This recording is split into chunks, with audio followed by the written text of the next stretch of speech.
కాకి tea stall ప్రారంభం. ఒక చిన్న గ్రామంలో ఒక కాకి ఉండేది.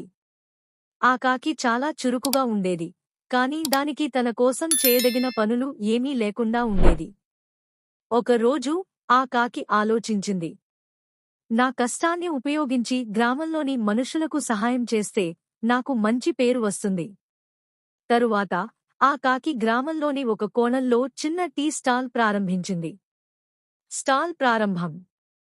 కాకి చాలా తెలివిగా తక్కువ ఖర్చుతో గోధుమలు, పాలు, పంచదార తీసుకుంది. అందరికీ రుచికరమైన టీ తయారు చేయడం ప్రారంభించింది. కేవలం టీ కాకుండా మంచి మాటలతో గ్రామస్తులను ఆకర్షించింది. గ్రామస్తుల ప్రశంస. కొంతకాలంలో గ్రామంలో ప్రతి ఒక్కరూ కాకి టీ స్టాల్ వద్దకు వచ్చేవారు. ఒక రైతు, ఈ టీ నా దేహానికి శక్తినిస్తుంది. ఒక చిన్న పిల్లాడు, ఈ కాకి చాలా మంచి టీ తయారు చేస్తుంది. అందరూ కాకిని టీ మాస్టర్ అని పిలవడం ప్రారంభించారు. పరస్పర సహాయం. ఒకరోజు గ్రామానికి ఎండలు కఠినంగా ఉండడంతో నీటి కొరత వచ్చింది. ఆ సమయంలో కాకి తన టీ స్టాల్ వద్ద అందరికీ ఉచితంగా చల్లటి నీరు అందించింది.